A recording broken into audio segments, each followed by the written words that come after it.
Hello guys, welcome back to my channel and enjoy this fanfic part 2. Island on the Land of Lightning. The first thing Naruto noticed when he woke up was the foliage of the tall trees towering above him with the sunlight coming through them. The second thing he noted was a splitting headache he had and was only made worse with the glare of the sun coming through the leaves. But the third and most important thing he noticed was that he was gagged and bound. He widened his eyes in panic as the events of the day before rushed into his mind. He remembered being attacked by Aiwa and then the Akatsuki showed up, and then he lost consciousness fighting one of them. How he ended up in this place was a mystery to him. He attempted to stand and yell for help from his sensei, but to no avail. He squirmed some more while his groans were muffled by the rag in his mouth when he noticed a girl coming into the clearing. He recognized her. She was one of the Aiwa bastards that got him into this mess. The pink-eyed girl grimaced when she saw that Naruto had woken up.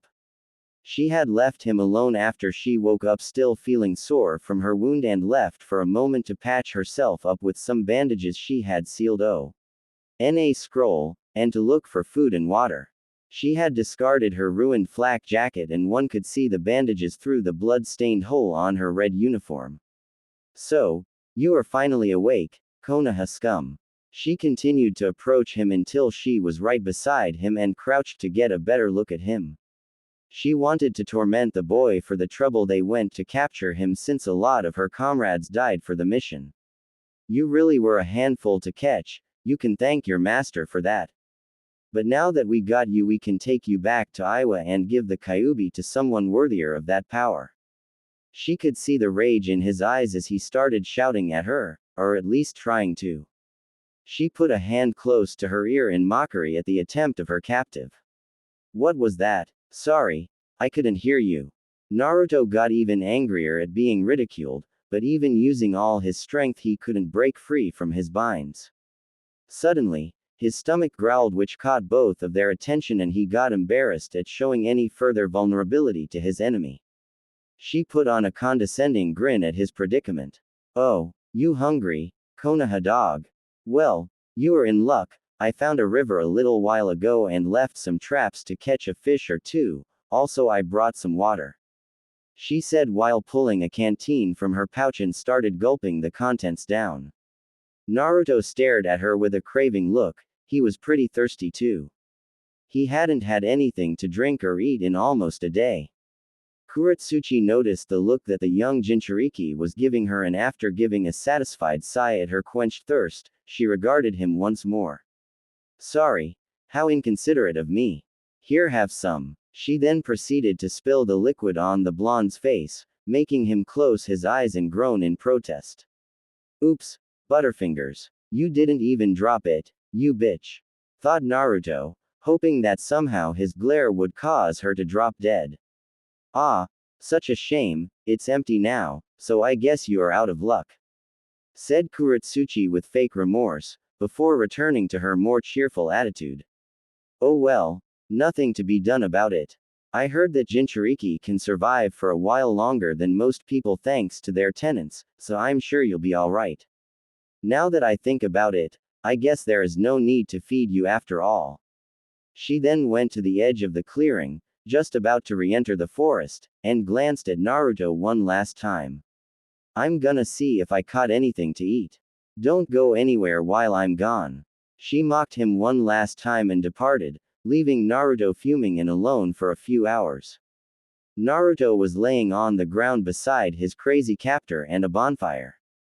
Night had already fallen, and most of the fish were already eaten by the Aiwa Kunoichi. She didn't even let him have any.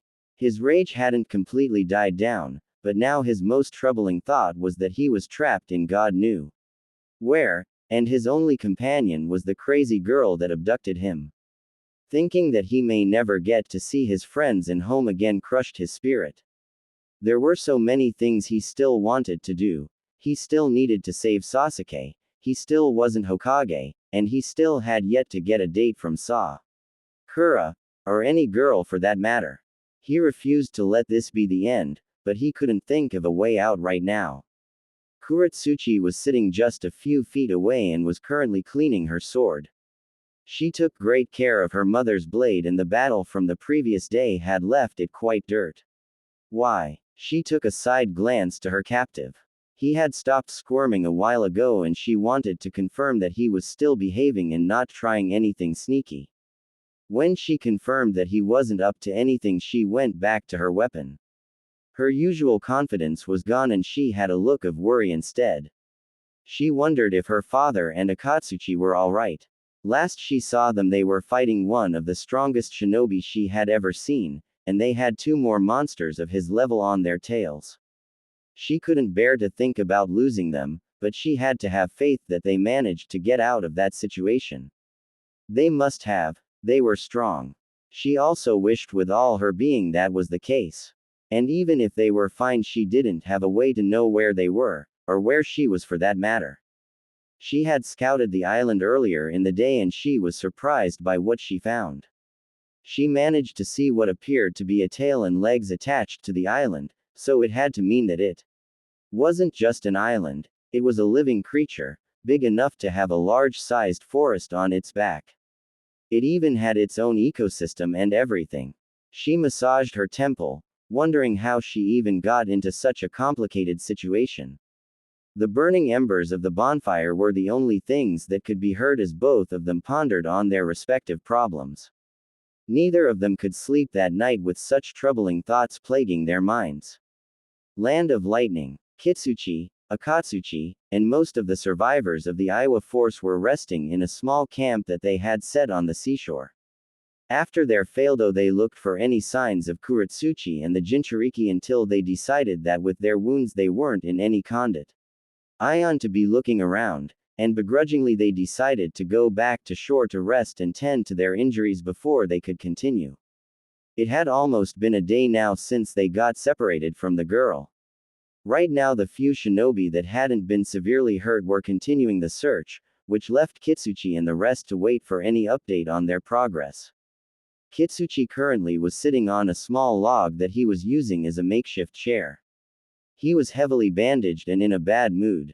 He turned to see the rest of his men, and most of them looked just as somber as he was. Losing so many comrades in such a short time left them feeling depressed.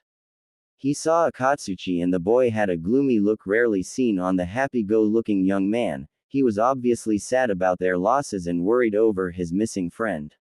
And along with his entire torso bandaged, he looked pretty miserable overall. Kitsuchi couldn't blame the boy, he was worried sick about Kuratsuchi too.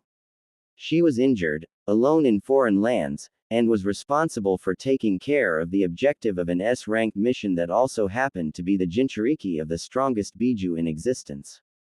He put his head in his hands, wondering how did they end up in such a mess. This mission is a disaster, thought Kitsuchi with a heavy sigh. When they started the mission they had close to 100 ninja, give or take. And now they were down to 30 or so, and that was without taking into account his missing daughter. Could this get any worse? Captain Kitsuchi. He heard one of the men he sent to continue the search call out to him. He was approaching fast and seemed to be in a panic. Kitsuchi stood up fast, dreading to hear any bad news about his daughter. What is it? Did you find my daughter? He hoped that she was all right. He couldn't bear to lose her too, like her mother. The young Tokubetsu Junin halted before his leading commander and shook his head with urgency. We haven't found her yet, sir, but we just got a messenger bird from the village, and it's an emergency, said the shinobi holding up a letter. Kitsuchi snatched the letter rapidly and starting reading its contents. As he continued, his face got paler and paler until he finally clenched his fist around the piece of paper in anger. We got played, yelled Kitsuchi with fury. He turned swiftly to his subordinates who seemed disturbed at his sudden outburst. We have to go back to the village at once. We were attacked by the Akatsuki. The news got looks of shock and anger on the faces of the remaining Aiwa shinobi, but then quickly got to pack their tools and tents as fast as they could. While the camp was hastily being packed, Kitsuchi was trembling with rage. He now understood that the Akatsuki were waiting for them to leave to attack the village. The timing was just too perfect, which it also had to mean that the bastards somehow managed to set up this whole thing. I knew this mission was a bad idea. He turned to the Tokubetsu Junin once more to give him a new order. You and the rest of the search team stay here to continue looking for Kuretsuchi, the rest will come back with me to Iowa. Single quote. The lower ranked shinobi nodded in understanding and left in a hurry to get to the rest of the search party. Kitsuchi felt terrible for leaving without finding Kuretsuchi first, but they were shinobi, and they had to do what was best for the village, and right now returning to Iowa and helping WITH whatever they could was the right thing to do, even if as a father it killed him inside. He just hoped that his village and daughter would be fine. Merchant Island in the Land of Lightning. Jiraiya was resting on the same inn he and Naruto had previously stayed at, and he was tired as hell. He had been looking for any signs of Naruto for a whole day, and for the life of him, he just couldn't find even a trace. He was already exhausted to begin with because of his long battle with Iwa and the Akatsuki, and spending several more hours searching fruitlessly just added to his fatigue. And on top of that, he had to pay the wrecked ship that he had borrowed, and he still got an earful for that. He heard a knock on his window and turned to look at a small red toad banging the glass from outside. He got up in a hurry and let the little amphibian enter the room. The small animal found himself a nice comfortable spot on the bed and looked at Jiraiya. The toad was red with blue markings around his eyes, and had the kanji for gold on his back. He was also wearing green goggles. I have been keeping an eye on the Iowa squad just as you asked me to, old man. They didn't even notice me hiding nearby. What did you find, Kosuke? Did they know anything at all about Naruto? Asked Jiraiya anxiously. He was not in the most patient of moods, not with the current issues. The toad gave his report. They really seem to not know anything about the boy. However, it appears that they have lost one of their own too, and not only that, but it seems that both Naruto and the Kunoichi were lost together. Single quote. Jiraiya was troubled by that information. He didn't like the blonde to be stranded along with one of their enemies. And while he knew Naruto could handle himself against a single enemy, even a skilled one, he didn't know the situation he was in. The boy could be injured, or captured, or worse. The point was that he could be in an unfavorable position and he had no way to know or help him at the moment, and that made him feel impotent. However, the toad wasn't done talking. There was something else. They got a message from Iwa, and apparently their village was attacked by the Akatsuki, so they went back to Iwagakure, leaving only a small search party here. Jiraiya widened his eyes in surprise at hearing about the attack on Iwagakure. Now a realization hit him, so that was how Iwa found out about Naruto. The Akatsuki probably found a way to put the boy on Iwa's radar to make them commit some of their elite forces and leave the village undefended, which in turn gave them a window of opportunity to invade them. If he had to guess, they used that chance to get Iwa's Jinchūriki and planned to get Naruto too once the Sannin and the Iwa platoon were too weak from their fight to put much resistance. Jiraiya felt like a fool. He had miscalculated. He didn't expect the Akatsuki to make such a daring move so soon. They still had a couple more months to train, but he should have known better than to drop his guard. Now not only was Naruto officially out of time, and earlier than expected to boot, but the boy was out there, lost in Kumo's ocean with an enemy Kunoichi and a search party out for his head. If only he could make Shima or Fukasaku reverse summon the boy, but it wasn't as simple as a regular summon. For a reverse summon, the user had to know the chakra signature of the person they are trying to summon, and the couple of elder toads had never met the boy personally. They couldn't know someone's chakra signature if they had never seen the person before. Yes, they had been in the battle helping against Iwa just as Naruto had been, but Naruto had been using the Kyuubi's chakra at the time, so even if they picked up a feeling for Blonde's chakra, it would do them no good if it was the Kyuubi's. So that only left to find a toad that knew Naruto and also knew how to use the jutsu, but as far as he knew, only Fukasaku and Shima knew how to do it. With all things considered, he was running out of options and he needed to make a choice now. There was no time to rest. I'm going back to Konoha to get a proper tracker team to help Kosuke, You continue keeping watch on the Iowa team searching for Naruto. If they find him first, tell me immediately. Why? Said the sage, going for the door with the intent of leaving as soon as he could.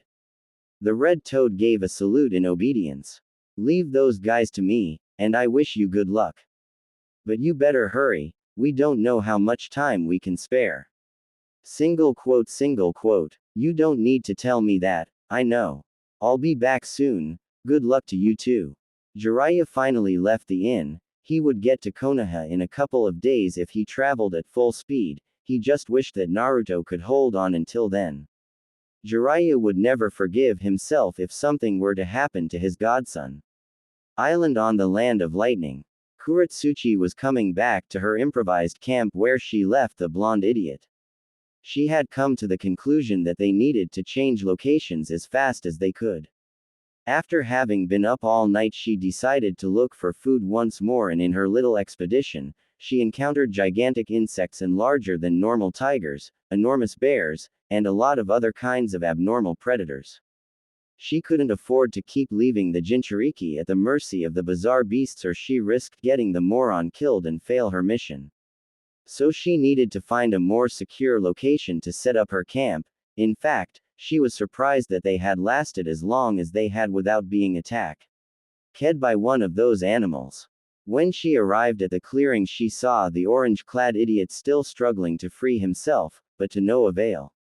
She approached him with the same disdain as always and gave him a kick to the ribs to make him stop moving.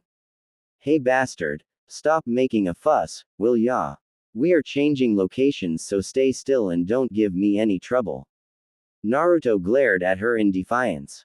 He didn't care for his vulnerable position, he just wanted to free himself from his bindings, and if he couldn't, then he at least hoped to give the kunoichi as much trouble as possible just to show her that he wasn't just gonna give up without a fight. Along with his death glare, he started spewing insults at her, but of course, since his mouth was covered, only angry groans could be heard. Kuretsuchi put on the same condescending look that she gave earlier and stared down at the boy with eyes that promised nothing but pain. What did you say? I think I heard. Please, Kuretsuchi-sama, beat my senseless until I can no longer move because I'm so retarded that I can't follow simple instructions. Well, since you asked nicely, then I guess you earned it. She cracked her knuckles and got on one knee and pulled him up by his jacket, ready to punch him in the skull. But Naruto was quick enough that when she grabbed his jacket, he gave her a headbutt to her face. She dropped him in surprise at the unexpected hit and brought a hand to her lip, and inspected her fingers to see blood. The idiot had busted her lip. She snarled in fury and looked at the Jinchūriki with hatred. Now you are really in for it now. She lifted her arm, ready to deliver a crushing blow to the blonde when she felt something wet touch her forearm. She stopped the delivery of her punch at the sensation, and realized that the liquid substance was dropping from above, so she looked up and paled at what she saw. Above them were countless spiders staring at them with their fangs bared and salivating, which explained the dripping liquid. The arachnids were the size of small dogs and were black in color with red stripes, which meant that they were probably venomous.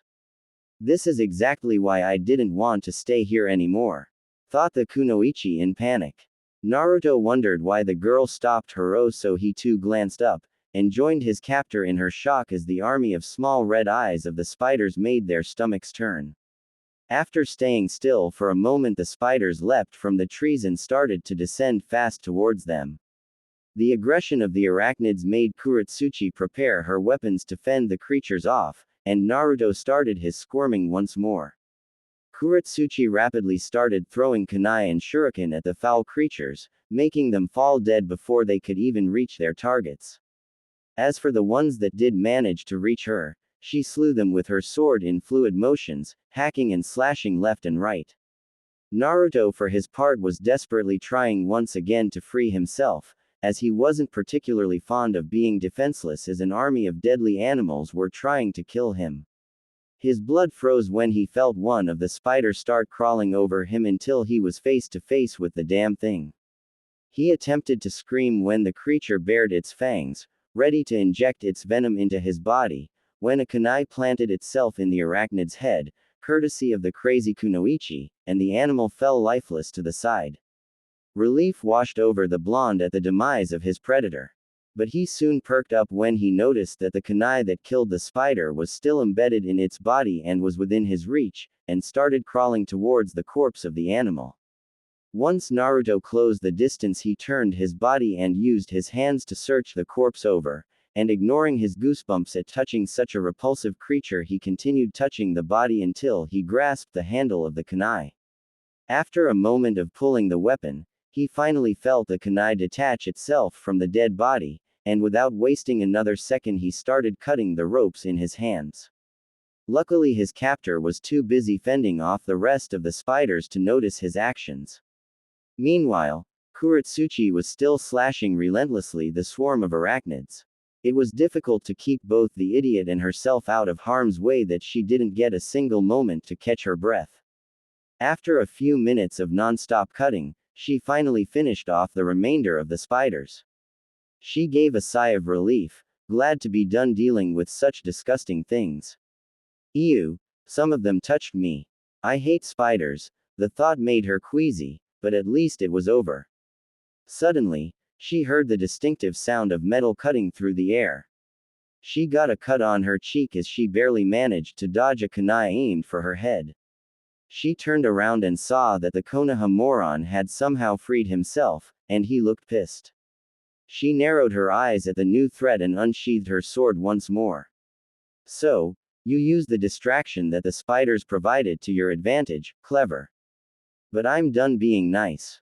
Next time I'm gonna cut off your limbs and cauterize the wounds, maybe that will keep you still. Naruto's face showed nothing but ire for the kunoichi. He knew he wasn't in the best state to be fighting. He hadn't eaten in 2 days, neither did he have anything to drink, and on top of that he didn't even get any sleep the last night. All thanks to the Iowa bitch. But right now he didn't care about that, he was resolute to get her back for all that she put him through, tenfold. He joined his hands and made a hand seal. Kage Bunshin no Jutsu. Shadow Clone Technique. 10 copies of the blonde appeared around Kuretsuchi. She clicked her tongue in annoyance at seeing the technique once more. Is that jutsu the only thing you can do? You really are a one-trick pony, aren't you?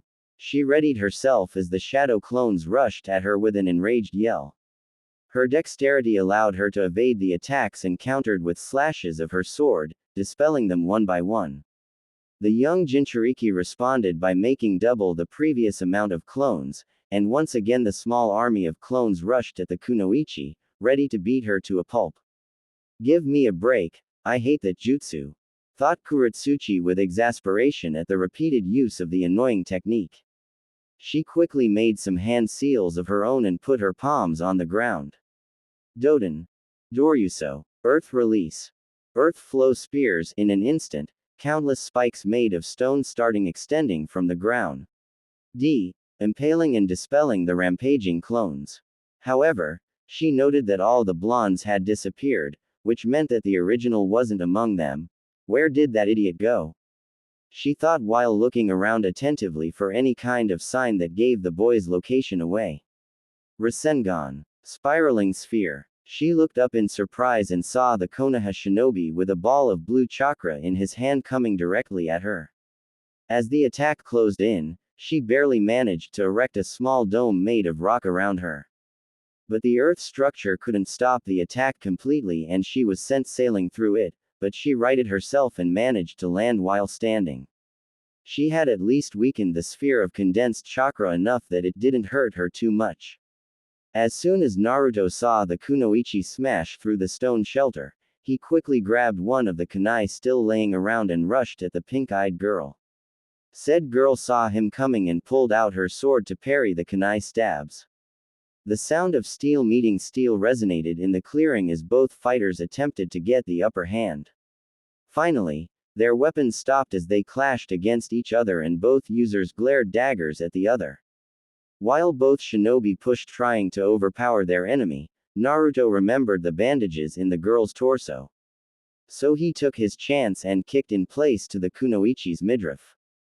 Kuretsuchi gave a loud cry as the kick connected with her stomach and momentarily stumbled at the sharp pain from her till healing injury. Naruto rushed to continue pressing the attack, but she once again parried the kunai and used her other hand to deliver a solid punch to his face. The force of the blow was reinforced by her newly reignited anger and sent him a few meters away from the girl. The irate Kunoichi took the moment of respite to examine her wound with her hand, and her rage increased at seeing her blood-stained palm. Her wound had reopened. To hell with the mission, I'm gonna kill him. She glanced at the blonde that had started to stand again and yelled at the top of her lungs. I'm gonna kill you, moron. You hear me? You are dead. She gripped her sword tightly and charged at Naruto before he could fully pick himself up, and poised her sword to pierce his heart. But before she could close the distance, a bolt of lightning struck the earth between her and the blonde and stopped her dead in her tracks. Both of you, drop your weapons and stand down. Both Naruto and Kuretsuchi looked around them to find at least a couple dozen of Kumo shinobi surrounding the You could tell they were from Kumo by their dark gray uniforms with white flak jacket and forehead protectors. One of the Kumo ninjas took a step forward. He had spiky brown hair and had a green line on the length of his nose. Aside from the standard Kumo uniform, he also wore a gray scarf. Drop your weapons and stand down, I won't repeat myself again. As he said that, the rest of the Kumo ninja drew their weapons, ready to put them down if they made a move to attack.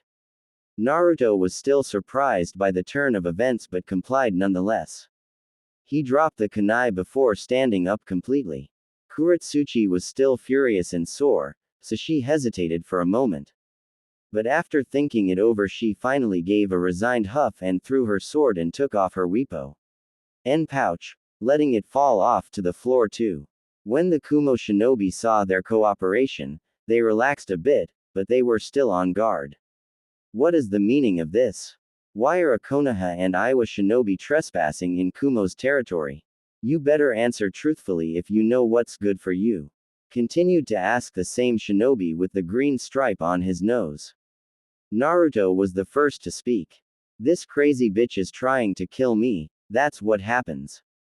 She and her Iwa friends attacked me and my sensei. And somehow I ended up here after that. He said, pointing at the girl accusingly. Shut up, Konoha scum, said Kuretsuchi, snarling at Naruto with hatred, before addressing the Kumo shinobi. This guy is a target of my village. Kumo and Iwa are on good terms, aren't we? Well, you would be doing Iwa a great service if you help me apprehend this son of a bitch. Wait a minute. Konoha and Kumo are neutral too. You can't just let this hag do as she wishes, said a nervous Naruto, worried at the possibility that they would listen to her. No one wants your opinion, trash. And what do you mean, hag? You don't look that much younger than me, replied the pink-eyed girl with indignation. Well, you could have fooled me. You are so ugly you don't even look like a girl, retaliated Naruto, with as much venom in his voice as the girl. Kuretsuchi narrowed her eyes in contempt at the blonde. Keep digging your grave deeper, you piece of shit. Just wait until I get my hands on you. Silence. The thundering yell of the brown-haired man made Naruto and Kuretsuchi halt their argument and returned their startled looks to him. I won't tolerate you fighting within our borders. And despite what you say, there is no evidence to say that you are not spies. People aren't supposed to be able to find this place easily after all. This caused both teenagers to get equal looks of disbelief. Spies? I would rather die than work alongside this hole. No way we would be spying together, said Kuretsuchi, trying rid herself of any suspicion. That's right, you got it all wrong. There is no way I would work with this crazy bitch, agreed Naruto with the girl. However, the Kumo ninja remained firm in his conviction. It's true that it would be extremely unlikely for Iwa and Konoha to work together. But be as it may, we can't just trust your word. So I'm afraid that we will have to put you both into custody until we think what to do with you. If you resist, we will use lethal force. He signaled the rest of his shinobi to arrest both Naruto and Kuretsuchi. Both the blonde and the girl didn't put any resistance. As things were right now, they were in no position to be fighting a squad of shinobi, not with their injuries, and starvation in Naruto's case. So they begrudgingly refrained themselves from starting a fight as the Kumo shinobi started tying the M up. Turtle Island prison cells. Naruto and Kuretsuchi were kept in separate but adjacent cells, just in front of each other on opposite sides, and they both could see each other through the metal bars. The room and cells were small, so it was obvious that the island wasn't meant to hold prisoners and the cells were just temporary solutions should the need arise. The ropes binding them had their legs completely wrapped and they couldn't move their hands at all with another set of ropes tightly adjusted to keep their wrists behind their backs. And even if they somehow could find a way to set themselves free, a couple of Kumo ninja were guarding the only exit outside. Naruto was especially miffed. He had just managed to free himself from the Iwa Banshee just to end up as someone else's prisoner. And they still didn't even let him eat anything. Konoha scum, this is all your fault. The Jinchūriki turned to glare at his cell companion, but the girl continued her rant anyway. If you had just obeyed when I told you to, we could have avoided the spiders and we wouldn't be here right now. The boy got angry in indignation at the girl's accusations. Oh, so now is my fault. If you and the rest of the Iowa bastards hadn't bothered me, we wouldn't be in this mess in the first place. So I think it's pretty obvious who are the biggest holes here.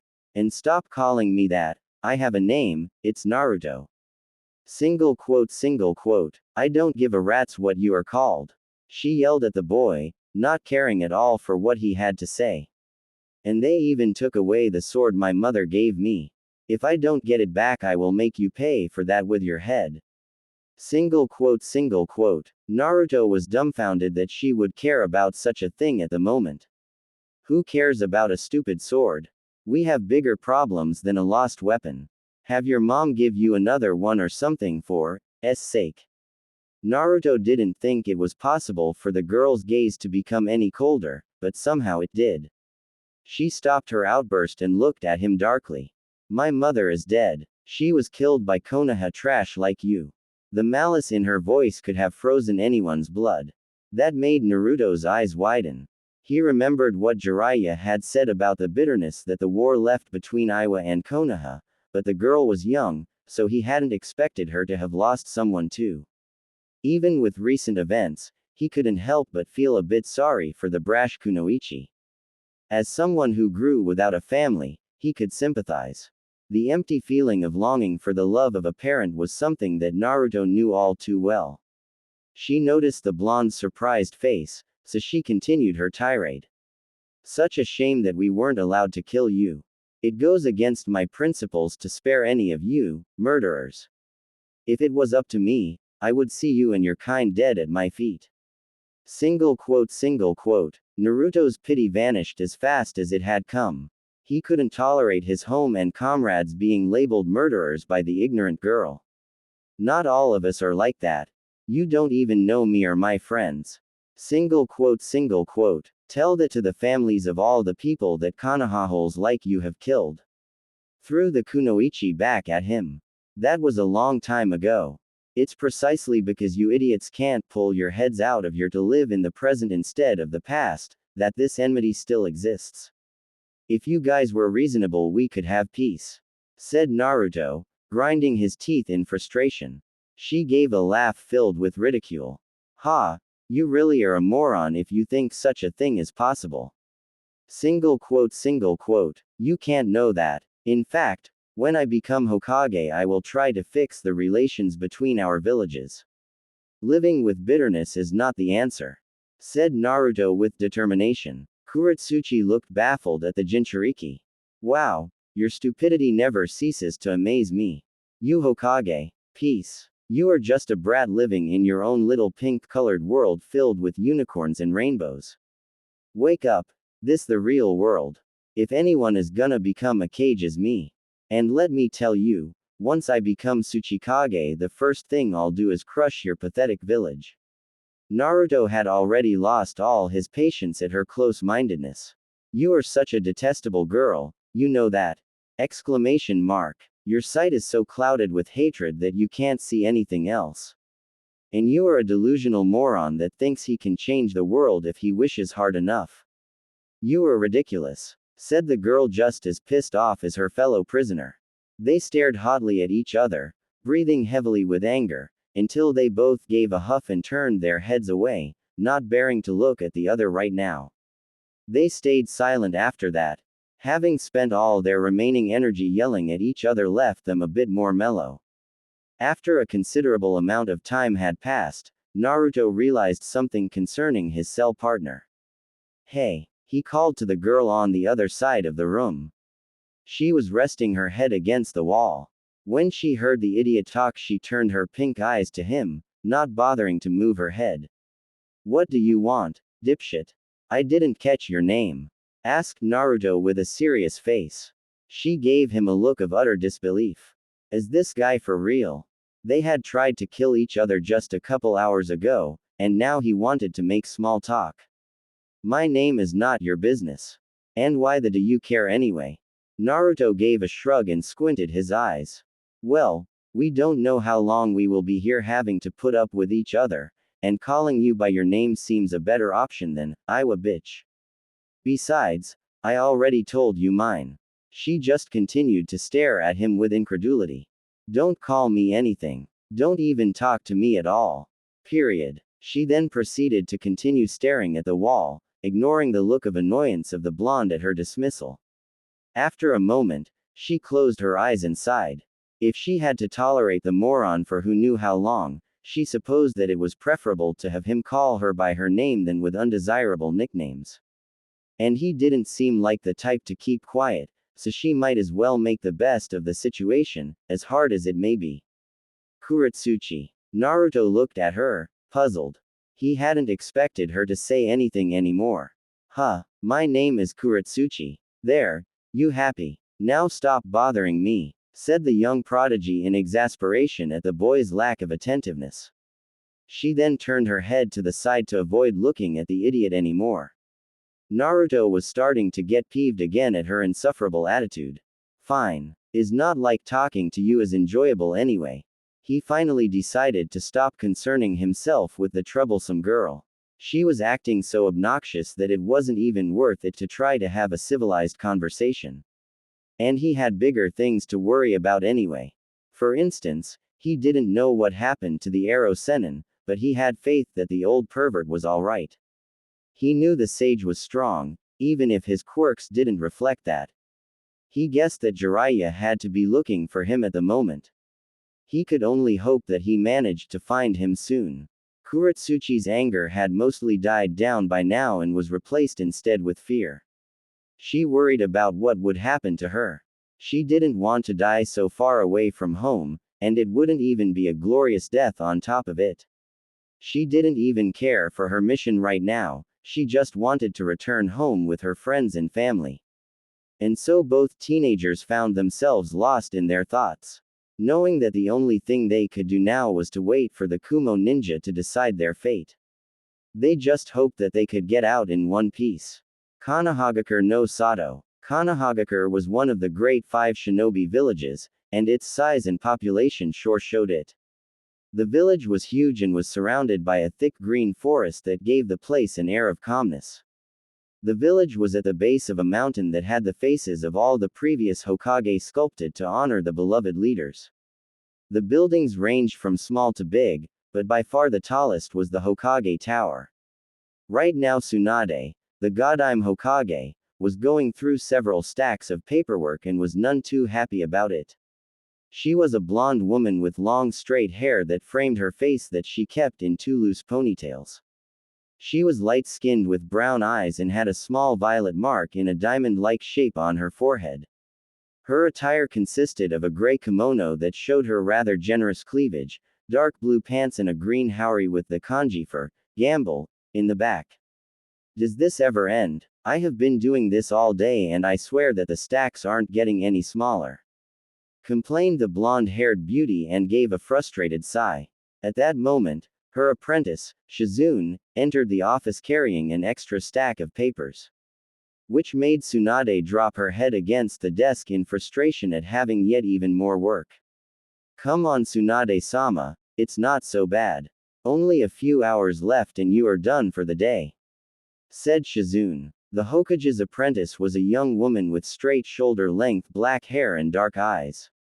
She was wearing a black kimono and like her master, she used high-heeled sandals. If it's no big deal, why don't you do the paperwork, Shizune? Said the busty blonde, still face down on the desk. Well, you see, I'm more useful tending to other tasks around here. I have my fair share of work too, you know. Yes, that's it, responded the raven-haired girl with a nervous grin and a hand behind her head, which gave away her excuse. That's what I thought, said Tsunade, eyeing the young girl with a deadpan look. Tsunade. Both women gave a jump of surprise at the noise, and not a moment later Jiraiya appeared in the office, entering through the window. The sage was almost out of breath, his clothes were ragged and one could see spots of blood here and there. His unusual appearance put the women on edge. Jiraiya. God, what happened to you? And where is Naruto? Exclamation mark. You guys were supposed to arrive a month from now, asked a worried Tsunade. Something bad had to have happened to the pervert and Naruto for Jiraiya to be in this state. There is no time to lose, Haim. We were attacked by a squad from Iwa and members of Akatsuki. I lost Naruto in the chaos and I haven't managed to find him. I need a tracker team to help find him and I need it now, said Jiraiya with urgency. He was in such a hurry that he didn't even have the time to catch up with his old teammate. After hearing that her surrogate godson was in trouble, Tsunade didn't waste another second and turned to her apprentice. Shizune. Fetch me Team 8 at once, along with Kakashi and Sakura. Move it, shouted the healer with authority to the raven-haired woman. Yes, Tsunade-sama, responded Shizune, sprinting for the exit. She was just as worried as her master and Jiraiya, as Naruto was like a little brother to her. As soon as Shizune left, Tsunade looked once more to her former teammate with a stern face, showing she was serious now. Jiraiya, while we wait for them to get here, you are gonna tell me exactly what happened and you better not leave any details out. Jiraiya gulped. He knew that whenever Tsunade got like this it usually meant extreme bodily harm for him, but he started detailing everything to the full extent anyway, knowing that whatever punishment the Hokage gave him would be worth taking if it meant saving Naruto. Unknown location. Itachi and Kisame were in a cave, standing in a circle along with 7 other figures that seemed to be some type of holograms. Well done. Our efforts in capturing the Yonbi and Gobi have been successful. We will soon begin the transfer to the Ghetto Mazo, said the silhouette of a tall man with spiky hair, but his eyes were the feature that really stood out, as they were completely purple with a circular ripple-like pattern. I hope I was worth it, Pain-sama. I lost my arm for that, said another figure with the voice of Deidara. Good thing we didn't lose anything important then, replied another of the shadowy silhouettes, laughing at his own joke. Shut up, Hidan. I'll make you regret being immortal when I blow you up in a million pieces with my art, yelled Deidara, enraged at his comrade. I'd like to see you try with only one arm, mocked the figure now known as Hidan.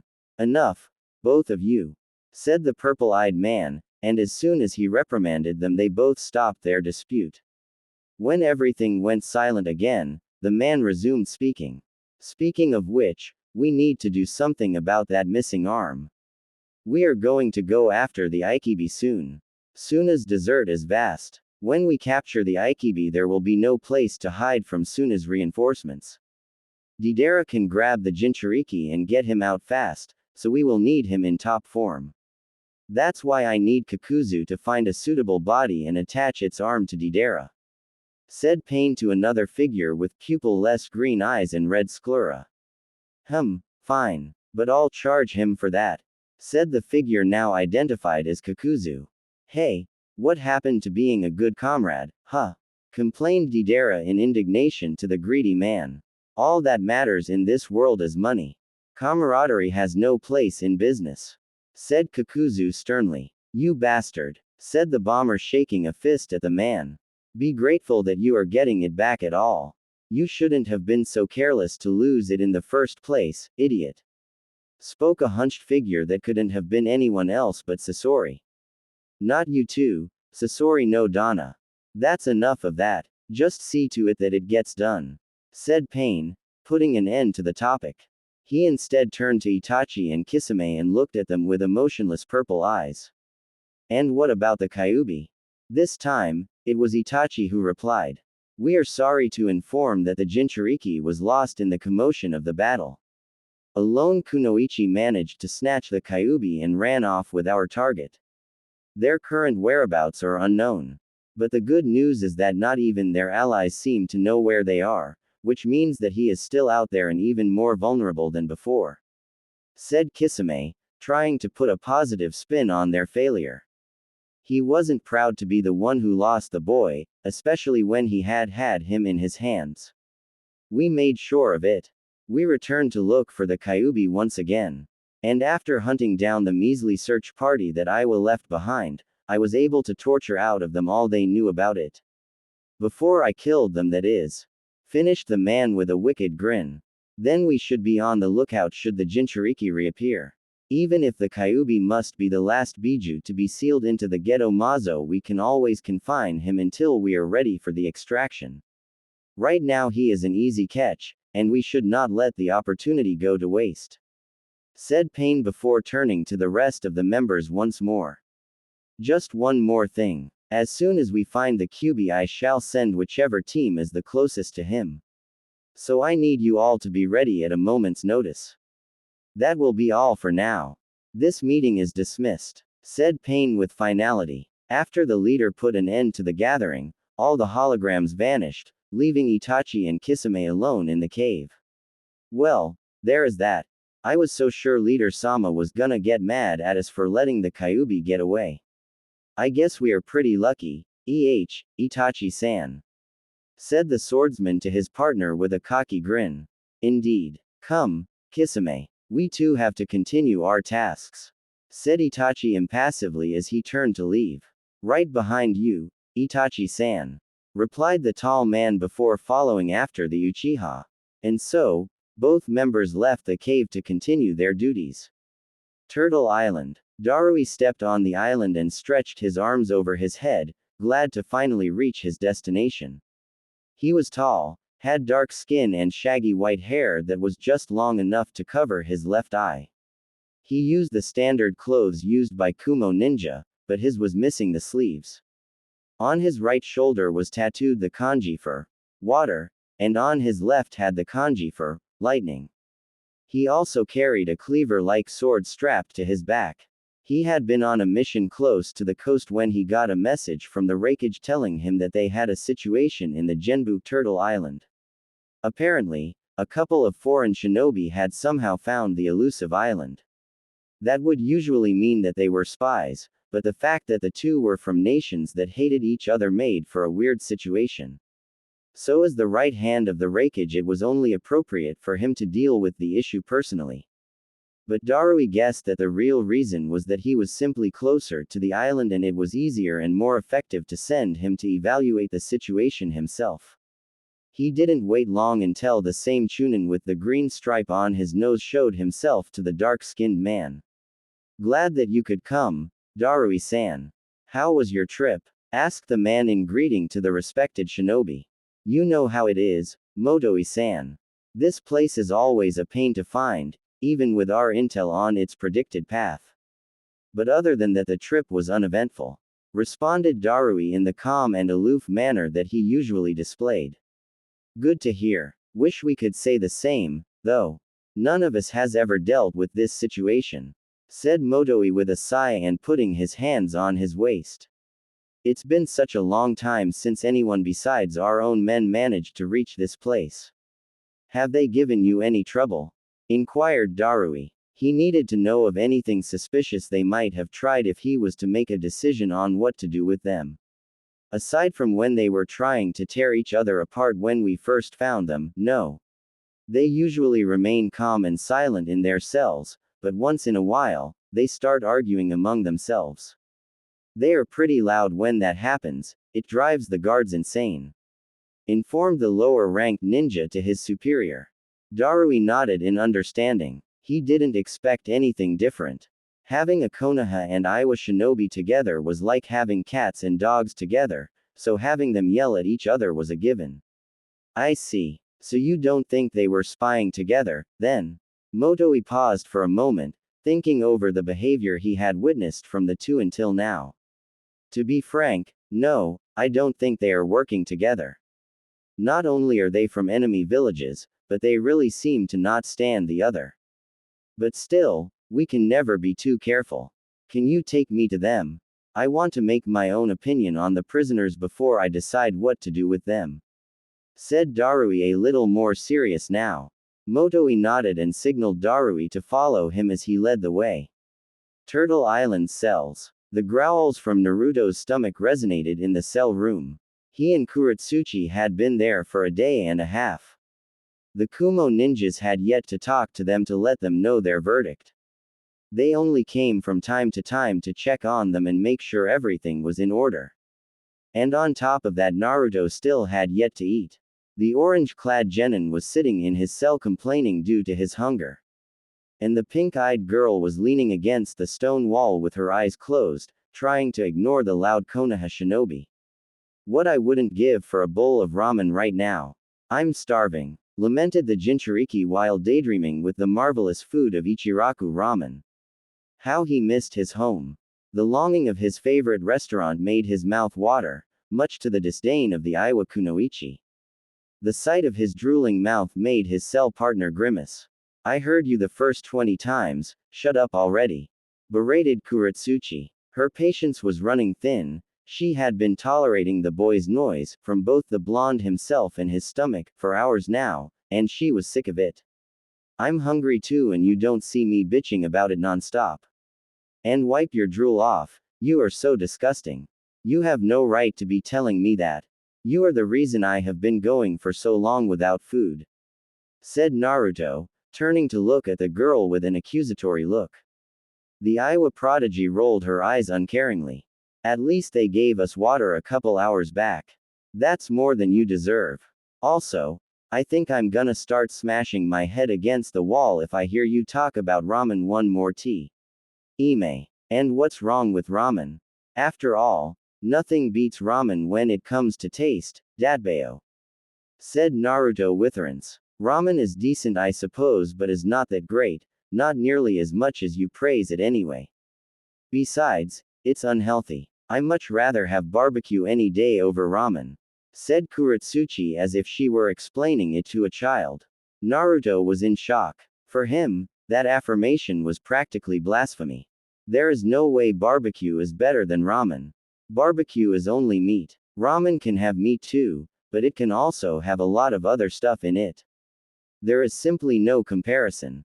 The kunoichi was getting upset again. The obsession of the blonde for his precious ramen was ridiculous. You Konoha idiots must not know how to cook meat then because in Iowa we at least. Wait, why are we even talking about this? We are imprisoned, for S sake. You are the one who complained about me worrying about my sword, and here you are daydreaming about junk food. At least I'm trying to think about something else. We can't do much more than wait anyway. Replied Naruto, attempting to calm the hysteric girl. We were trespassing, we could die for that, you moron. At least show some concern for your sorry.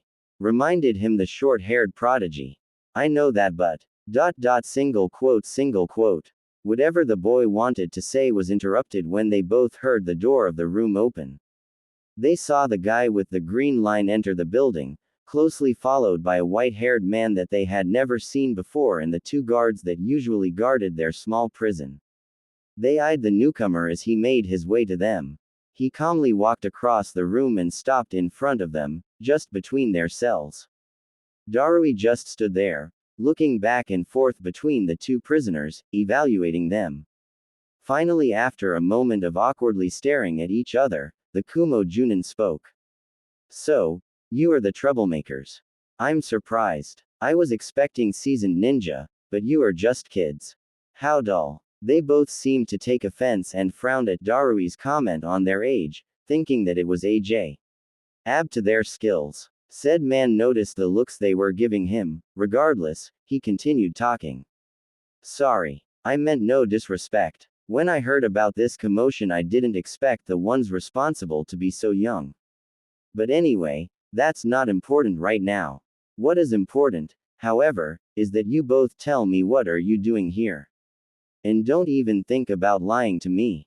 I consider myself a good judge of character and I'm pretty good at reading people. Even with his laid-back tone, the way he said it made Naruto and Kuretsuchi think that it wasn't a good idea to piss him off, not with their necks on the chopping block. However, before any of them could start talking, Darui widened his eyes when he took a good look to their female prisoner. Wait a minute, I recognize you. You are the Tsuchikage's granddaughter, are you not? Asked the Junin in surprise. Motoi and the two guards gasped at hearing her identity and started whispering among them. No one of them expected to have in custody someone so important. A direct relative of a Kage is almost considered royalty in their respective villages. Kuretsuchi mirrored Darui's expression of shock. She didn't think she would be identified so easily by the man. How do you know who I am? Asked the girl, warily. Darui's surprise didn't last long, and he soon returned to his relaxed demeanor. You have been a recent entry on the bingo books. If I recall correctly, you were added because of your exceptional talent despite being so young. There have even been some rumors about you being a possible candidate for Tsuchikage in the future. As the boss assistant, I always try to memorize individuals that stand out. Like you, explained the man in an apparent calm, but knew that this made the situation even more problematic. If they were to kill the girl, it could cause an international incident. In fact, open war was a very real possibility, so he had to handle this carefully. Naruto, meanwhile, stared at the tomboy with something akin to awe. He hadn't really believed her when she said she would become Tsuchikage. He thought that she was simply making fun of his own dream of becoming Hokage. He couldn't help but feel a bit envious and competitive.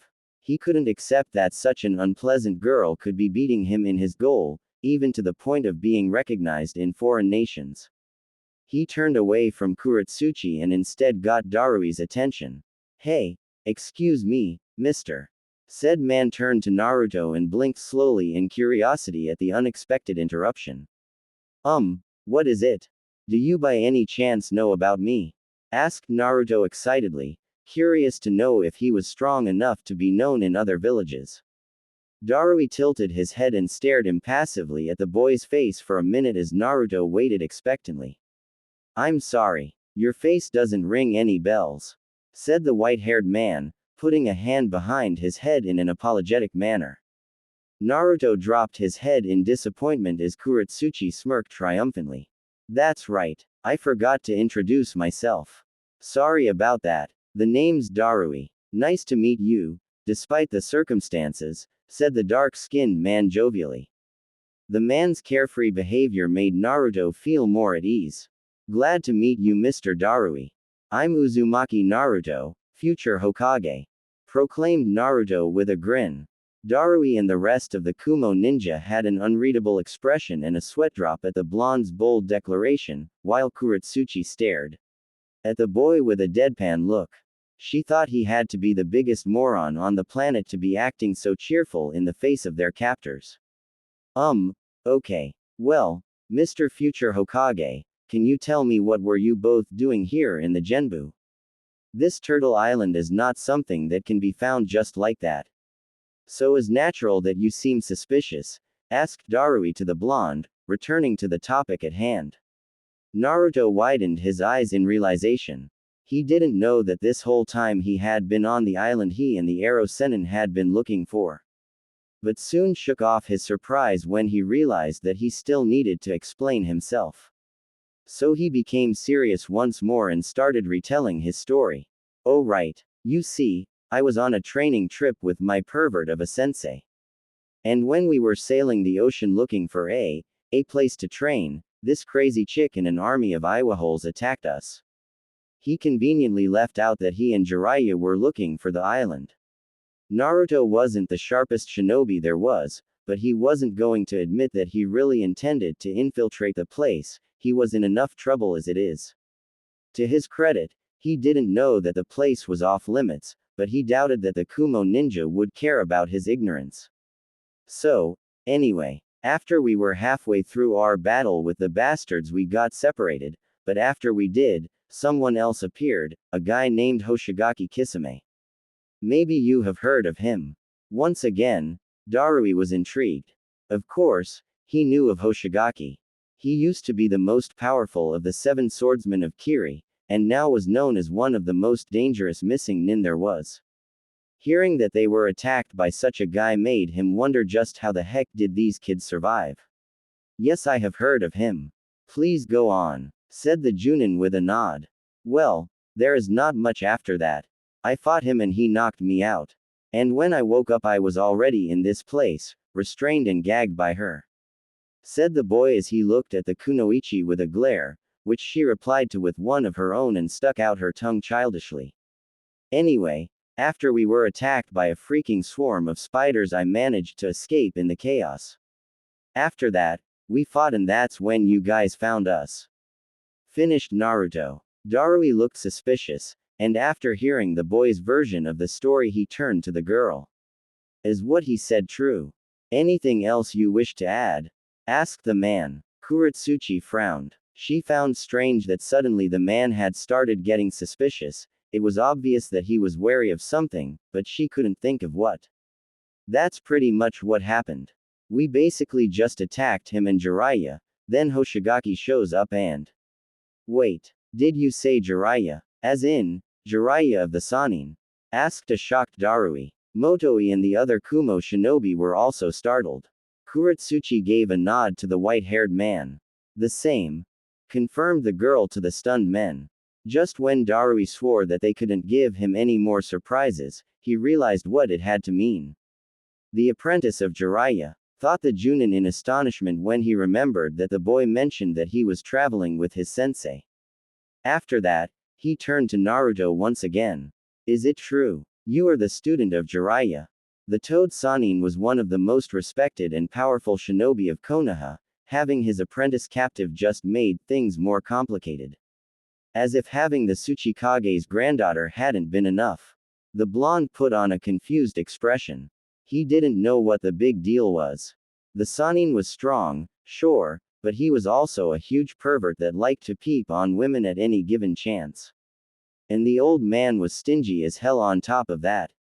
With all the money he made from his dirty books he had to be loaded, and despite that he still liked to spend Naruto's money instead of his own. Yeah, that old pervert is my sensei. This is unbelievable, thought Darui in amazement while his companions started whispering once more. What was the chance that both of their prisoners were directly linked to such influential men? However, he still needed to focus on the task. He shouldn't let this revelation distract him. Boy, you said you were attacked by an army, right? How many were the Iowa shinobi that attacked? Naruto squinted in thought, trying to recall the huge platoon of ninja. I dunno. There were a lot of them, I think 100 or something like that. Why do you ask? Questioned Naruto, not knowing why that was important. Kuretsuchi, on her part, was starting to pale with worry. She realized too late what Darui was getting at. Her suspicions were confirmed when Darui focused his whole attention on her once again. I find strange that you just happened to have such a big force when you engage them, so that means that you came with the sole intention to owe them. But that raises another question. Why did you need to attack them? Asked the white-haired man with a stern face. Kuretsuchi was sweating bullets. The last thing she wanted right now besides being executed of course was for Kumo to realize that the idiot was a Jinchūriki. If they took the Biju for themselves then all her struggles would have been in vain. Isn't it obvious? We wanted to destroy potential threats to Iowa and we knew that Jiraiya wouldn't be easy to take out, and if we eliminated his student while at it all the better. She knew that she was screwed. That excuse was weak and she knew it, but with her nerves, she couldn't come up with a better one on the spot. Both teenagers, and even Motoi and the guards, gave a small jerk in panic when Darui unsheathed his sword and the sound of metal meeting stone echoed when the tip of the blade touched the floor as Darui wielded it. The Junin glared coldly at the now bleached face of the girl. I warned you to not lie to me. If what you said truly was the case, then you wouldn't have bothered to keep the boy alive. I have been very lenient to both of you so far, but I can't take the risk of knowing that you may be hiding something dangerous to us. Tsuchikage's granddaughter or not, I'm not just gonna let you make a fool of us. Single quote. Naruto had a concerned look as he watched the girl tremble in fear at Darui's threat. He knew that he probably should feel glad that the girl was getting tormented for once, considering that she tried to make his life miserable, but he just didn't enjoy watching another person in need, especially when they were helpless. That was just the kind of person he was. The startled Motoi tried to reason with the Junin. Wait a moment, Darui-san. We should think this through first. Killing someone related to a cage is not to be taken lightly. Single quote. Darui ignored the protests of his fellow Kumo ninja, inserting his cleaver-like sword between the bars of the cell and lifted Kuretsuchi's head with the flat side of the blade to force her to look him in the eye. Now, tell me, what were your true reasons? By your reaction, I can guess it's something big, and I need to know every detail for you being here, especially if it's important. Last chance to tell me, or else. He left the threat hanging in the air to let it sink into the girl. Kuretsuchi had lost all her bravado by now. Her face was frozen in terror as she trembled in fear. She didn't want everything to end, not like this. She didn't want to dishonor her village, but she didn't want to lose her life over the mission either. She decided that it was best to lose her pride than her head. She started to open her mouth to give a reply but was interrupted before she could. I'm the Jinchūriki of the Kyuubi, said Naruto, intervening in their conversation. That confession made everyone go silent and turn to look at the boy in shock, unsure if they heard him right. Motoi and the guards were agape. Darui was staring wide-eyed at the blonde and Kuretsuchi was surprised and confused that the idiot had revealed something so delicate to save her neck. That can't be, mumbled Motoi, still speechless. A Jinchūriki was the ultimate weapon of their respective villages. Having one of them captive was a serious matter. That fact alone was enough reason to cause an international incident. You can check if you want. The seal is in my belly, said Naruto with a serious face to the dumbfounded Kumo ninja. Darui withdrew his blade from Kuretsuchi, to which the girl gave a sigh of relief at having the focus diverted from her, and signaled the Chunin to inspect the boy's claims. Motoi and the two guards hastily entered Naruto's cell. The brown-haired Chunin knelt down to lift the boy's jacket, exposing his stomach. After Naruto channeled some chakra, a collective intake of breath was heard in the room as the spiral pattern of the 8 trigram seal manifested itself in the blonde's skin. It's true. He is a Jinchūriki. What do we do, Darui-san? Asked Motoi at a loss of what to do about this development. Darui had almost dropped his blade when he saw the seal and he couldn't take away his eyes from the ink pattern. He had seen enough. Now he knew that the situation was a lot more complicated than he could have ever thought it would be when he was first called here. He was now just starting to understand the magnitude of the issue. Iwa had sent an entire battalion, among them the Tsuchikage's granddaughter, to try to kill Jiraiya of the Sannin and capture Konoha's Jinchūriki, which was the student of said Sannin on top of that. And now both nations probably thought that both the Jinchūriki and the girl were dead or captured by the enemy. This was the kind of stuff that could start wars, and Darui didn't want Kumo to be anywhere close if the shit hit the fan. Oh, he knew that the Raikage wouldn't concern himself with the possibility of pissing off the other nations. I wasn't a man that backed out from a fight, but he had sent Darui to handle the matter himself. And personally, the right hand of the Raikage didn't want to involve Kumo in the mess that was sure to come, not if he could help it. So there was only one thing to do: wash his nation's hands from all of this. Motoi and the two other Kumo shinobi were waiting impatiently for Darui's answer, while Naruto and Kuretsuchi looked at the man with sweat running down their faces in anticipation for whatever his decision might be. Finally, Darui spoke. Motoi-san, please gather some of our men from the island and make a team for me. I'm gonna escort these two to the border. The order surprised everyone, especially Naruto and Kuretsuchi. Wait a minute, are you really gonna let us go just like that? Asked the girl, incredulously. Really? Heck. Yay. I knew you seemed like a nice guy, mister. Exclaimed the blonde in gratitude. Are you sure about this, Darui-san? They found the Genbu, after all. Said Motoi, uncertain if this was the right idea. Everything points that they really found this place by mere chance. I don't think they could find this place again even if they tried. Right now I just don't want to involve ourselves with whatever problem Iwa and Konoha have among them. So please Motoi-san, just find the team I asked for. Said Darui with resolution. As you wish, Darui-san, finished Motoi with a salute and swiftly left to start his endeavor. As the Chunin left, Darui turned to the two guards. Please, let these two out of there, and release them from their bindings. I have faith that they will behave. Isn't that right? He said as he turned to give a look of warning to the two teenagers. Of course, responded Naruto and Kuretsuchi in unison. The dark-skinned man nodded in approval and the two men started opening the cells to free the captives.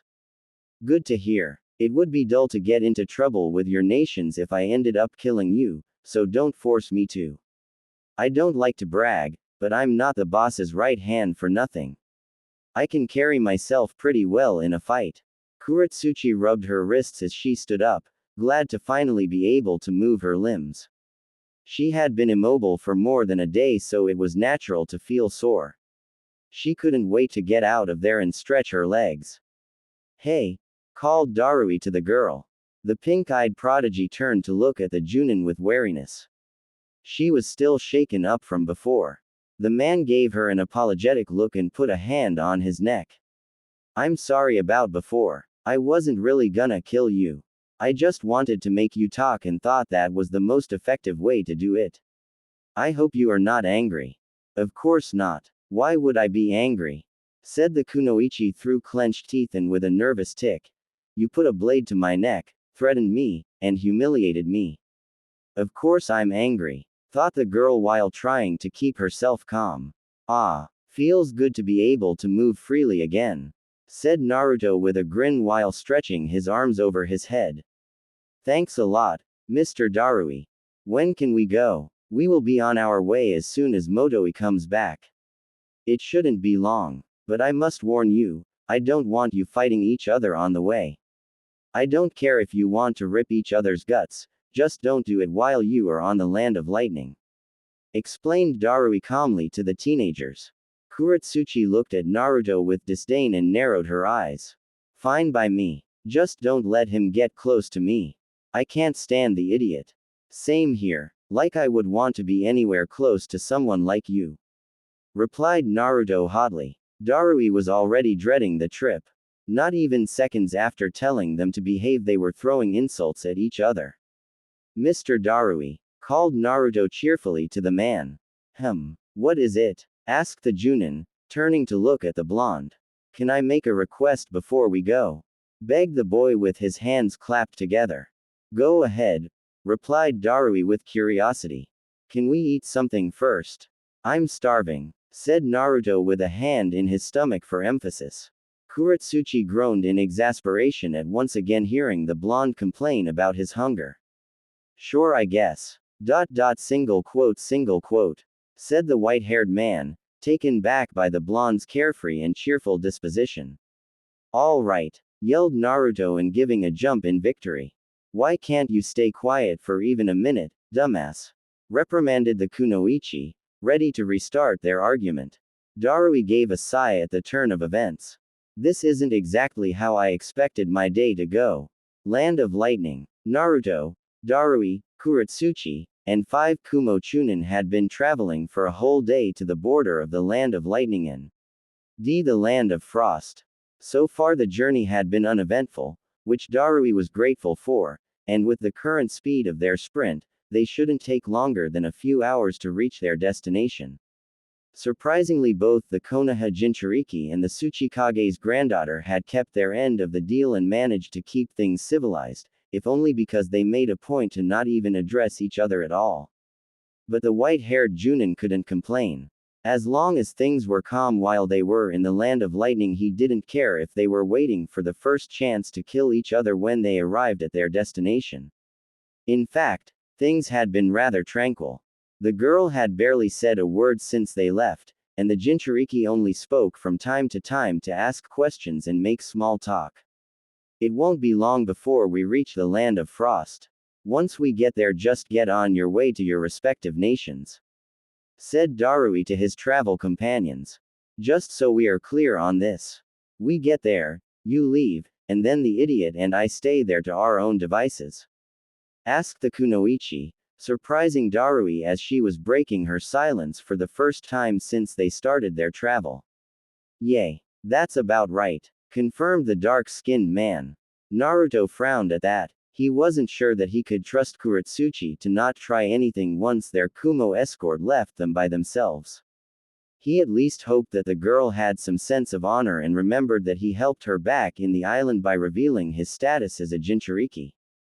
It wasn't like he was afraid of fighting her or anything, but he much preferred not waste time in a pointless fight and reunite with his perverted sensei as soon as he had the chance. Kuretsuchi for her part was just itching to finally be rid of the Kumo shinobi to get the chance to tear the blonde idiot a new one. These complications aside, she was still on a mission and she intended to finish it. So she still had to subdue and capture the Jinchūriki once again. She smirked at the thought that she may be able to pull off an S-ranked mission without further help. It would certainly look good on her record. Darui glanced at the Konoha and Iwa teenagers, and based on their looks he could get a pretty good idea of what their concerns were. They didn't make an effort to mask it in the first place. He sighed in resignation at that, as he knew it wasn't his place to be mediating their issues. His task was to get them out of the land of lightning, and that was it. It was a shame that they would most likely end up killing each other. He kinda liked the brash kids. And so, with different levels of anticipation, their travel continued like that for the next few hours. Iwagakure no Sato, Kitsuchi, Akatsuchi, and the remaining Iwa platoon stared in horror at the ruined gates of Iwagakure. They had returned as fast as they could as soon as they heard that Deidara, now a member of Akatsuki, had attacked their village and had done quite a number on it too, but they never expected the damage to be this extensive. As far as they could see, most of the buildings had suffered some form of damage, some were about to crumble down, others barely had a dent, but it seemed that the vast majority had at least something. Kitsuchi made an effort to try and stay calm and collected even with his initial shock and proceeded to relay new orders to his men. I'll go looking for the Tsuchikage to give my report of our mission. Meanwhile, all of you, make yourself useful and see what can you do to help the village. Go. Kitsuchi's squad took a moment to snap themselves from their bewildered state, but they still complied, and soon all of them scrambled to different parts of the village with the intent of following their commander's orders, and not just for professionalism, but also because they were genuinely worried about their people. On his way to meet his father, Kitsuchi couldn't help himself from glancing around with worry at the ruined buildings in addition to the injured people being treated by the medic Ni. It was a horrible sight. He could see some corpses laying around along with the rubble, a few dead pets here and there, paths that were inaccessible to the common person with the kind of damage sustained, and on top of that he had to see all of that while listening to the occasional cry of agon. Why caused by injuries or by mourning loved ones? He truly hadn't seen a scene such as this since the last war. After wandering around for several minutes, the experienced Junin finally found a small building that was being used as the temporary office for the Tsuchikage. He started to make his way through the crowded place to the small man's desk. With recent events, it was to be expected that their leader would be even more buried in work than usual. Dad, called Kitsuchi to the old man as he pushed civilians and shinobi aside to open his path. Is that you, Kitsuchi? All of you, move out the way. At their leader's command, the crowd made space for the Tsuchikage's son. Soon Kitsuchi was face to face with his father and he could see the bags under his eyes, evidently caused by lack of sleep. He guessed the old man hadn't had a moment to rest since the attack. I didn't know you were back already, said the Tsuchikage to the Junin with weariness. He hoped that at least his son had good news. After how terrible things had gone lately, he really needed to hear something positive for a ch. Ainge. I just got back. Dad, I need to speak with you. In private, said Kitsuchi, emphasizing the last part with urgency. Onoki got serious and gave a nod. He then proceeded to signal the Anbu keeping guard on either side of him to take everyone out. The Anbu were quick to obey and hastily started getting the people out of there. Kitsuchi and Onoki stayed staring at each other as people started emptying the room despite their protests. Finally, after everyone and even the Anbu left the building, father and son were left alone. So, give me your report already, Kitsuchi, said the Tsuchikage impatiently. It was a complete disaster, replied the Junin with a downed look on his features, to which the old man scowled. Jiraiya was much stronger than we predicted. Most of our unit was taken out by him and the Jinchūriki, and that was before the Akatsuki showed up.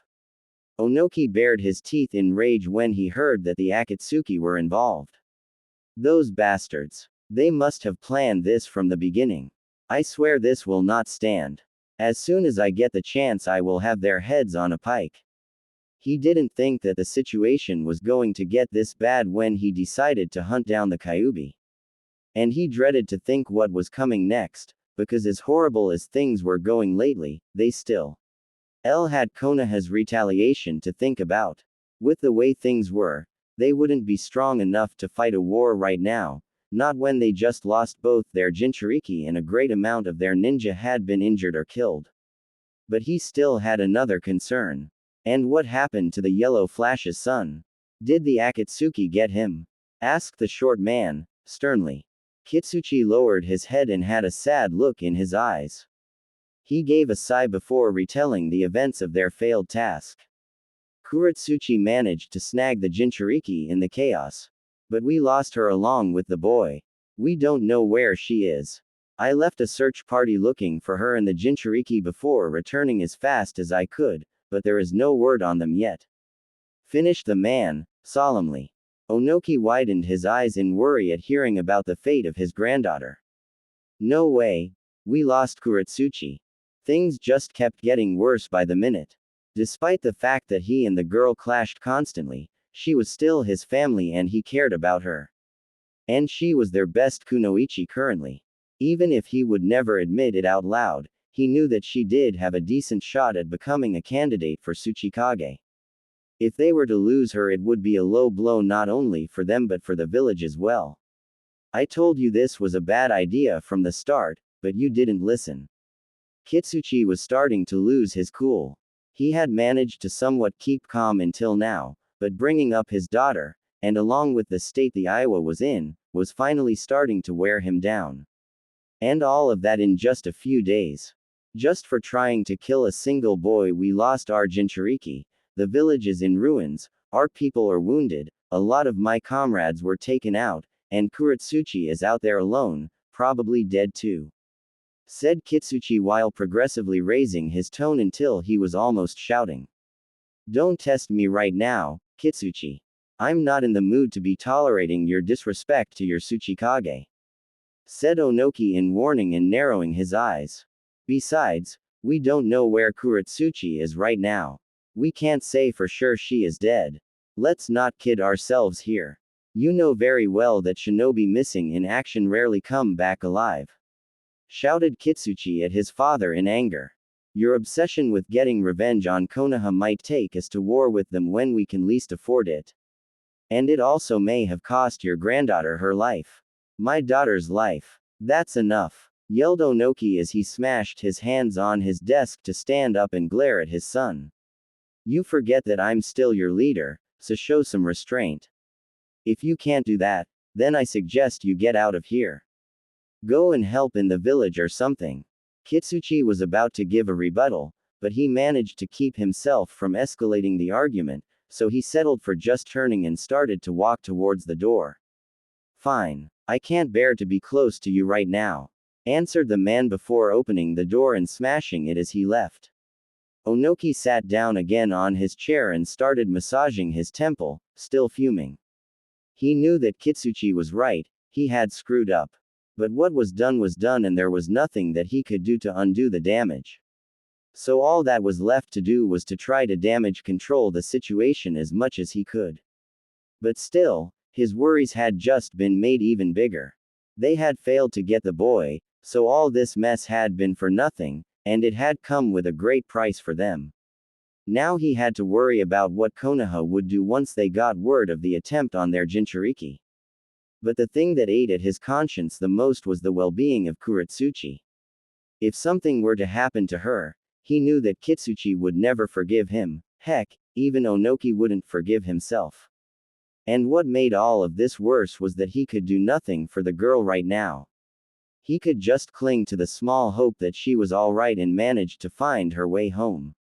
Somewhere in the land of fire, Jiraiya, along with Sakura, Kakashi, and Team 8 rapidly traveled jumping from tree to tree, with their destination being the land of lightning in hopes of finding Naruto.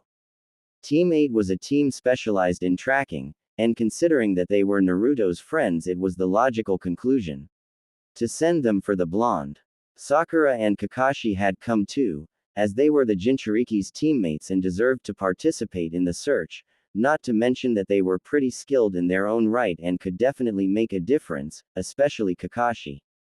As if Naruto being lost wasn't bad enough, before leaving Konoha, Jiraiya got a message from Kosuke informing him that he found the Iwa search party dead, most likely the handiwork of the Akatsuki, which had to mean that they were still lurking around those parts looking for Naruto. So now both Team 7 and 8 were in a hurry to get to Naruto before the organization of S-rank criminals got to him first. Sakura was a girl with shoulder-length bright pink hair, large green eyes, and a broad forehead. She was wearing a sleeveless red top, pink elbow protectors, black gloves, matching black calf-high boots and black shorts underneath a pink apron skirt. She used her red-clothed forehead protector in a tiara-like style. I hope Naruto is okay. How long until we get to the land of lightning, Jiraiya-sama? Asked the pinkette to the Sannin with worry in her green eyes, stressing over the safety of her loudmouthed teammate. A few more. Gasp, hours until, gasp, we reach the border. Said the white-haired man with ragged breath. He was completely exhausted and then some. He had fought an entire Iwa battalion, along with 2 members of Akatsuki, went back to Konoha in haste, then headed back to searching, all with little to no rest. It was truly a testament to Jiraiya's strength how he even managed to keep going. And even then we still have to go to the sea in the same location that Jiraiya-sama and Naruto were at, said Kakashi. He was a tall man with spiky silver hair. He had a lone visible dark eye as his other eye was covered by his forehead protector. He was wearing the standard Konoha shinobi uniform, which consisted of a green flak jacket over a dark blue shirt with long sleeves, fingerless gloves, and dark blue pants. And he used a face mask that covered the lower half of his face, starting at the nose. Despite the situation, he managed to keep himself collected, even if he truly was worried over Naruto, but precisely because he was worried is why he needed to keep himself focused. He couldn't afford to make mistakes when his student's life was at risk. Even more of a reason to hurry. The longer we take, the most his scent will dissipate. If we take too long, even me and Akamaru won't be able to track him down. The fact that we have to track him on water is even worse, said Kiba, to which Akamaru replied with a bark of confirmation. Kiba was a member of Team 8, and being a member of the Inuzuka clan, he had a wild appearance. He had messy brown hair, black eyes with slitted pupils, and elongated canines. He also had the distinctive red fang markings on his cheek that was customary of the Inuzuka. He wore a black leather jacket and black pants, and the cloth of his forehead protector was also black. Akamaru was Kiba's dog partner, and was big for a dog, so much that one could ride on him. He had squinted eyes and his fur was almost completely white, save for his ears which were a brown color. Luckily my insects can cover a wide area, even in water. But I do agree that we should hurry, replied Shino. He was also a member of Team 8 and was from the Aburame clan. And as it was common of the Aburame, he was a mysterious individual. He had a black high-collared shirt that covered the lower half of his face, and over the shirt, he wore a green jacket with a hood that covered his head, which only left his eyes as the only visible part of his body, and even then his eyes were also covered with round dark glasses. And he also had a satchel strapped to his back. We can't get discouraged. We absolutely have to help Naruto-kun, said Hinata with resolution, which was uncommon for the normally shy and meek girl, but when it came to Naruto she always gave it her all. She was the last member of Team 8. She was a girl with dark blue hair, pale skin, and white pupil-less eyes that gave her away as a member of the Hyuga clan. She wore a cream and violet-colored jacket, blue pants and used her forehead protector around her neck.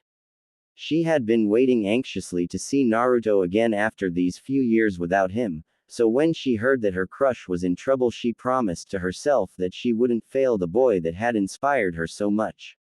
I promise I won't let you down, Naruto-kun, thought the girl with determination. Everyone save for Jiraiya stared at the Hyuga heiress in curiosity. She had refrained from speaking for most of the trip, even less than Shino, which was a feat in itself, and to see the timid blue-haired girl be so resolute was an anomaly. But they guessed it was to be expected. This involved Naruto after all. Hinata's affections for Naruto was probably the worst-kept secret in Konoha. Out of all their acquaintances the only one oblivious enough to not notice it was the blonde knucklehead himself. Anyway, Hinata is right. We have to give it our all. If Naruto was in our place he would do the same, said Kakashi to the young ninjas. Of course, you don't have to tell me twice, Roger, responded Sakura, Kiba, and Shino at the same time, just as resolute as Hinata had been. So, trying to put their worries aside, all went to focus on their task to rescue their fellow shinobi and friend, and continued on their way as fast as they could, for the Land of Lightning was waiting. Land of Frost. Naruto stared at the ice-covered land with not a lot of enthusiasm. He wasn't looking forward to traveling through there. Having lived all his life in the warm weather of Konoha he wasn't used to the harsh cold tundra. He glanced to his side and found a similar expression on Kuretsuchi, realizing that she had probably the same reservations than him. This is it, then, said Darui to the two teenagers. This is where we part ways. We are finally out of the Land of Lightning and I recommend that you not come back for a while. Nothing personal, but if you were to show up back so soon it would look suspicious for you. And hopefully, save me another headache, thought the dark-skinned man. Wait a minute, you aren't planning on leaving us in this place without proper equipment for the cold, are you? Replied Kuretsuchi incredulously. She had thought that they would at least put them in a boat to the land of hot water or something, not just leaving them to freeze to death in this sea box. The crazy girl is right, what the hell, Mr. Darui? Said Naruto with the same concerns as the tomboy. Said man just stared at them impassively, however. I'm sorry, but you are still technically our prisoners. I have already done more than I needed to when I decided to bring you both here. Despite saying that, he couldn't help but feel sorry for them when he saw their worried faces, so he quickly added something more. Come on, don't look so down. The Land of Frost is pretty small, you shouldn't take more than a day to cross it. So as long as a storm doesn't start you'll be fine. Besides, I have something for you that should help you. As he said it, he signaled one of the Chunin accompanying them and this stepped forward. Both teenagers looked with curiosity to the Chunin when the man pulled out 2 scrolls and threw the contents to both of them as he unsealed them. My weapons pouch? Asked Naruto in surprise. He had thought it had been lost. Yay! We found it sealed in a scroll inside the girl's own pouch. She must have taken it when she captured you, explained Darui to the blonde. My sword. I didn't expect to see it again, yelled Kuretsuchi in joy at seeing her mother's blade again along with her weapons pouch. She was almost hugging the thing. She barely even glanced at her pouch now that she had her favorite weapon back. Wow. Thanks again, Mr. Darui, said Naruto to the man with a grateful grin. By the way, how did you know this one was mine? I found some change of clothes sealed in a scroll in there. You really like orange, replied the Junin with a deadpan look, and Naruto scratched his head sheepishly. With that out of the way, the Kumo shinobi were ready to leave. Well, I can't say it has been fun, but I do hope to meet you guys again. You seem like nice kids. I just hope we do so in different circumstances, said Darui to the teenagers with a side glance as he turned to return to the land of lightning along with the 5 Chunin. I hope so too. Thanks for everything, Mr. Darui. I'll definitely never forget it, Dadbeo, said Naruto cheerfully in farewell to the man. Kuretsuchi just stared expressionlessly at the Kumo ninja. Unlike Naruto, she didn't feel any gratitude to the man, as she knew that he didn't do this for their sake, he just did what he felt was best for him and his nation. She couldn't blame him, she would have done the same, but that didn't mean she didn't resent almost dying at the hands of the Kumo shinobi. And with a lazy wave, Darui and the rest of the Kumo ninja disappeared in a body flicker technique, leaving Naruto and the pink-eyed girl alone. Naruto stared for a moment at the spot that the Kumo ninja had been, before turning to the girl. So, what do you propose we? He was interrupted when he was forced to jump to the side to avoid a slash from the girl's sword. What the? You bitch. Now that they are gone, I can finally get back to my mission again. Such a drag since I had already caught you, but that can't be helped, said the girl as she readied her mother's blade again, ready to retry her attack. You are still going on about that? I helped you back there in the island. I had to disclose that I'm a Jinchūriki just so you could keep your stupid head, shouted the blonde to the girl, shaking a fist in anger. Even if Darui admitted that he wasn't really going to kill the girl, they hadn't known that at the time.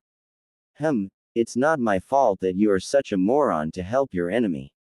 So as far as I'm concerned, I don't owe you shit, said the Iowa girl coldly to the orange-clad genin. And what's the big idea now then, You wanna fight right here and now in this cold? Even if you win, then what? You are just gonna travel through the entire land of frost carrying me, all while you are wounded and low on chakra after battle. You are just gonna get us both killed, yelled Naruto to the tomboy as he stepped back to put more distance between them in case the girl decided to not listen to reason. Kuretsuchi frowned in thought. That was the most sense the moron had made since she met him. It was true that it would be deadly to try and travel the land of frost if she was wounded and not properly equipped for the cold, and carrying the heavy blonde wouldn't do her any favors. She got a bit angry that for once the moron had had more hindsight than her. Shut up. And what do you propose? A truce? Maybe, answered Naruto dumbly and squinting his eyes. Ha, as if. Keep dreaming, said the girl in a mocking manner. Like hell she would let the idiot get away. I don't know about you, but I just want to go home. I'm just proposing we just stop fighting and go our separate ways, tried to reason Naruto. Right now he just cared more about finding his sensei than keep this quarrel with the crazy chick. Not happening, said Kuretsuchi plainly and with finality, not relenting at all. Fine. Tell you what, I will fight you if you want, but not here. Let's first get out of this cold place and then I will kick your, yelled Naruto in exasperation. If the stubborn girl wanted a fight so badly, then so be it. But he wasn't gonna fight here if he could help it. Kuretsuchi thought long and hard about her answer before finally giving an answer. You better not back down when we do get out of here. I wouldn't put it past a Konoha ninja to chicken out of a battle, said the girl with an edge in her voice, warning the blonde to not try anything. I scared of you. You wish. I just don't want to fight here, the harsh weather could end up killing us both, replied the blonde hotly, offended to be considered a coward. Kuretsuchi stared at the blonde's blue eyes to try and see if she could see any sign that he was lying. When she found none, she gave a sigh. Okay, I'll go along with this for the moment. But I'm warning you, as soon as we get out of this freezer I will tear you a new one. So don't think for a moment that this makes us buddies. You don't have to remind me, I know, said Naruto, somewhat glad that the girl seemed to listen for once. Then what are we waiting for? Let's get going already, said the tomboy impatiently as she sheathed her sword. The sooner they got out of the land of frost, the sooner they would settle their dispute once and for all, and getting away from the unbearable cold would be nice too. And so the Iowa Kunoichi and the Konoha Jinchūriki turned around and continued their trip, careful to keep their distance in case any of them tried to take the other out with a cheap shot. Even if their journey through this frosty wasteland wasn't supposed to be long, they knew that having to worry about the other attacking was gonna make it seem longer than a day.